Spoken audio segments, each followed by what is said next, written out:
This is Scott Fain with the Youngstown Lifestyle Podcast, and today I'm with Amy Burgan from Burgan. Amy Burgan, Amy Day with Burgan Real Estate. Excuse me. And this is the beginning of this podcast. We're doing something a little bit different. We're spending a little bit of time talking about the home buying process and in this particular area. One of the goals that you mentioned to me, Amy, is that you're interested in working in more higher end properties and things like that. And so I wanted to touch base at least about the home buying process and getting started for someone looking in that area. All right, so for people who may be upsizing to a larger home or for some other reason, what's your advice on the first thing that they can be doing when they're getting ready to purchase? Well, the first thing that is super important is making sure that you get pre-qualified or pre-approved. We run into a lot of times people will kind of self-identify what their price range is without talking to a mortgage originator. And some of the problems with that is when you go to these online search mechanisms like Zillow or Realtor and it says, buy this house, your mortgage will only be $700 a month. Well, that sounds great. It doesn't sound very expensive, but you're not factoring in your taxes and insurance.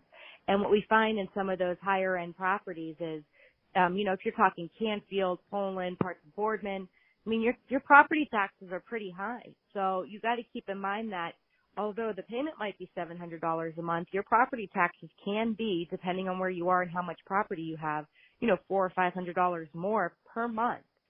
So it really just depends on, what you're actually qualified for. And that really helps the realtor kind of figure out where we could put you.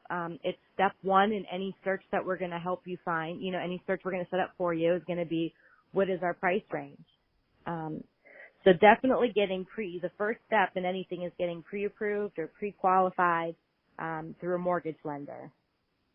And you have your own in-house lender, is that correct? Yeah, we work pretty closely with a couple of lenders in the area, but the one that I like to use the most is AmeriFirst. There's an agent there, Bob Grass, and he has done fantastic things for some of my clients. AmeriFirst offers an array of mortgage loans, so he will help find the best product for you and get that pre-approval. What's really nice is they work very closely with us, so if you say, hey, I'm working with Amy Day, he'll just shoot me over an email with that pre-approval, and that kind of relieves any, buyer of needing to print it out and bring it with them or, forwarding it themselves. It's just a way that him and I can work closely together and kind of save a few steps for the buyer, because it can become a pretty stressful time when you're buying a home. It can be, especially when you're considering sometimes when people are buying a house like the kind we're talking about, they may have a property already that they need to sell before they can move. How do you factor that into your initial conversation with someone? Well, if you've already had the conversation with your mortgage originator, then you're already aware if you have to sell your current home first or if you can kind of keep your home on the market.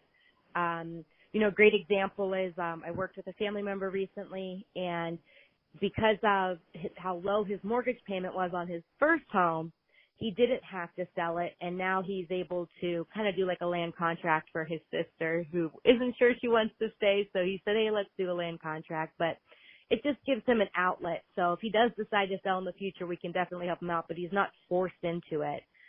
It was also helpful, during the closing of the new home, because then we weren't worried about coordinating schedules and getting him out of his home so the new buyers could, move in, as well as, getting him into his new home. So there's just a lot that goes into that. However, I've also worked on the other end of it where, we had a couple that sold their home and they hadn't actually found a home yet. So they did have to spend a couple of weeks at one of their relatives' houses. So when you're talking to the mortgage lender and they're pulling your credit and calculating your debt to income ratio, they'll be able to tell you, well, yes, you will have to get your home sold prior to, purchasing a new home. And those are just different contingencies that your realtor can help work through with you so that it doesn't necessarily stop you from finding a new home, but it definitely makes sure you want to make sure that your home is with the right listed with the right realtor and priced accordingly so that you will sell quickly. And there's a lot of different points that we can help when you're selling your home as well. But that's an important part of just when it comes to determining the person's buying goals and making a plan of action for how Absolutely. you're going to help them find a place. Whenever I was, dealing with helping people find homes and stuff like that, I was doing consulting work. That would be a big part of how we would get started, would be to understand exactly what they're looking to do so that you're not, having to show 150 houses or anything like that. Because you want to, it's wasting everybody's time if you spend a bunch of time seeing things they don't want. Like, let's show you exactly what you're looking for. And one of the things, I had a question about what are your minimum standards. I was listening to some Mike Ferry. Are you familiar with him at all? A little bit, yeah. I've heard some of his stuff. Oh, okay. So he has this great seminar on working with buyers that I was listening to, and one of the things that he mentioned that I didn't have it is he names it off as having minimum standards for the people that you're working with. And like he'll have a minimum standard for if I'm not taking you out in the car unless you've met with and have pre-approval by a lender, for instance. And, there's a couple of other ones that, he'll mention. I was just curious as to what your minimum standards are. What do you like to see before you're ready to get in the car with someone? What do you like to see from them? Well, the pre-approval is definitely a big one. I don't want to say that I've never shown a home to someone who is not pre-approved.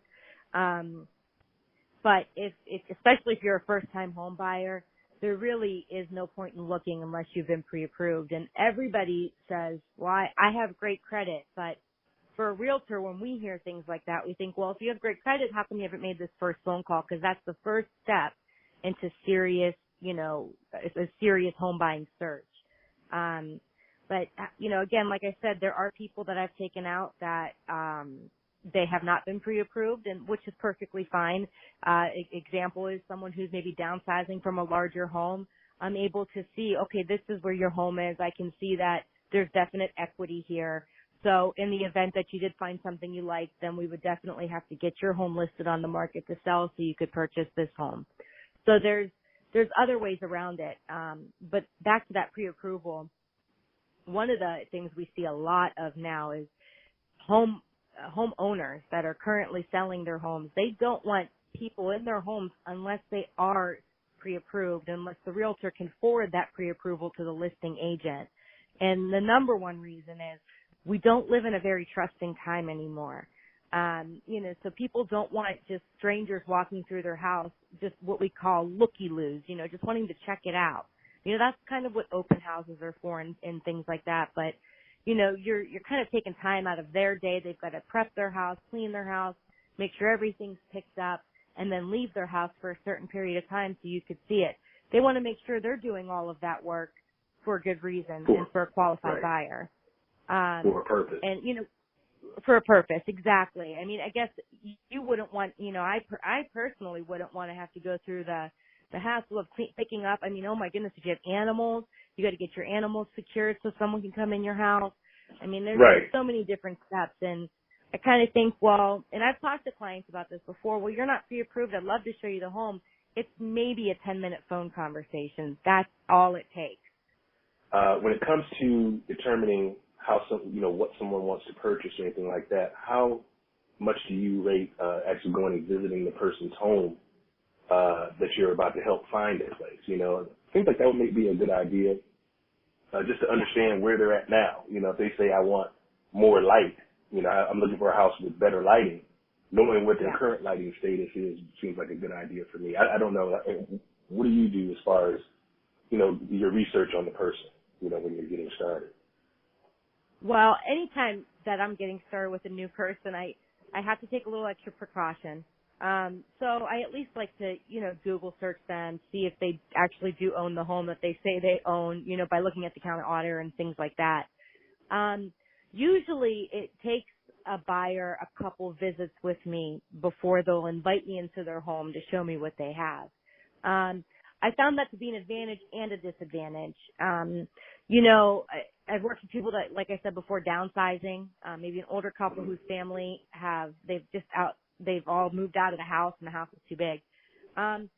It's nice to be able to see their home prior to taking them out to homes because you can, get a better picture of what they have and what they're looking for. However, at the same time, it might be a disadvantage because when when you own your home, you get those goggles, those rose-colored glasses where you don't see the carpet's old or the kitchen's outdated or things like that. So you walk in these other homes with buyer's eyes and you say, oh my goodness, nothing here's updated. I'm going to have to gut the whole thing. And then you go to their home and it's the same way. So it kind of can be a two-edged sword because you don't want to be the one pointing out, hey, your home looks just like this when they don't see it that way because, it's their home. But yeah, usually the way, yeah. So it's kind of difficult, but the way we meet customers now or clients is, through the phone or during open houses. So like I said, we're just as much a stranger to them as they are to us. So they probably do just as much research on us to make sure we're legit as we do on them. Now, as far as, one of the things that I like to see with a person is the ability or the preparedness, I guess, if you will, of making an offer. Like is that something that you're telling people initially too? Like, okay, well, they've gone through the process. They've gotten their pre-approval. You kind of know what they're looking for. You're going out your first time showing them these properties that you kind of cultivated, you looked for, you found something that seemed like they would be a perfect fit. How prepared are your clients for making an offer on that day if they find something? They're definitely prepared, as far as purchasing prepared, but maybe not mentally prepared. And, writing an offer can be kind of stressful. There's a bunch of papers and you want to read it through line by line. What I try to do for a lot of my buyers is give them a copy of a contract so they can read through it on their own and kind of have an expectation of, what I'm going to go over with them while we're writing it, because there are a lot of fill in the blanks there. Everything is kind of moving more digital as well. So going line by line when you're e-signing things seems kind of silly, but it is 100% necessary. That initial offer is going to tell you things that you're going to have questions on throughout the whole 30 to 45 day process. You're going to need to figure out how much earnest money you're going to put down, which is your good faith deposit. So it kind of shows the home seller that you're serious about buying their home. It's going to tell you how long you have to set up your inspections.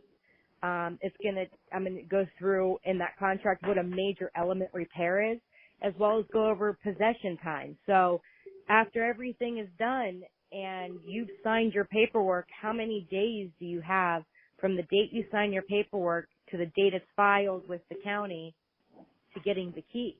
So these are just different things, different steps we have to go through to make sure everybody is okay with our timeline and the processes.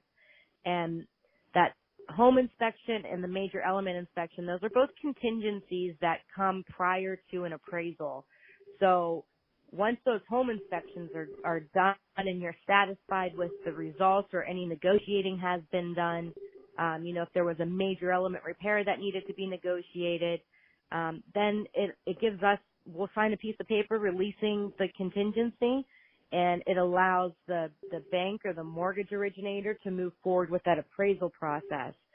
And generally, from the time you write the offer and then you negotiate to get it under contract, we usually allow about 14 days for that home inspection, which is 2 weeks. Right. That next day, once that seller says, okay, I agree to these terms of you buying my home, once they sign that, you really want to start calling your home inspectors. And we work with home inspectors as well, so I'm able to provide a list of local home inspectors, and I don't have their prices, unfortunately, but, they'll give you their prices right over the phone. I want to save some of that for our next one. We're talking a little bit more about the actual making the offer and whatnot, because that's some good information, especially the types of things that you're talking about with the home inspection. But just within getting started on the home buying process, just to recap, I think the big points that you've been pointing out to me seems to be get your money right first. Know what your money's going to look like. What kind of financing you can do. I would also think about how much you're going to put down on the down payment and things like that. And like what you're saying, that your lender can help you determine what you can do and can't do. and Right. then just having a real understanding of what you're looking for in your timeline. Absolutely. Is there anything else that you would, as a parting tip for someone who's just about to get started looking in property, especially in the area that we're talking about, Youngstown and some of the outer lying areas for the higher end properties? Is there anything else that you want to reiterate or at least end on? Yeah, there is something with AmeriFirst, and this is why they're one of my preferred lenders. That is not very common in this area, but I'm really hoping that it will become more common with the more exposure it gets. It's called a 203K loan. So have you worked with those before, Scott? I'm familiar with them. I can't give you all the outlines, but I'm familiar. Go ahead. Yeah. So just to kind of touch on it, there's a lot of times that home buyers will see homes that are maybe under their price range in a great area, in the right school district, close to mom's house or wherever they need to be. It kind of checks all the points, except the inside of the house might not look that great. If the house is priced right, so let's say that the house would normally in an updated condition be worth $100,000, but the home seller is selling it for $75,000 because they know the lime green bathroom is not the newest style, or the flooring is not the newest style, whatever it may be. Bob Bratz can help get a 203K loan, and what that does is they'll come in and appraise the home at the value if it was updated, and that difference between that $100,000 and that $75,000, and this is not it's not exactly $25,000, so don't take it that way. And Bob can kind of get into more detail. But we'll forgive you for the inaccuracy. Go ahead. But it basically allows you to make these updates. It gives you access to cash, and they also help you set up contractors and get you estimates and all kinds. They're very, very helpful there. There's actually a guy they just hired on specifically to help people find contractors.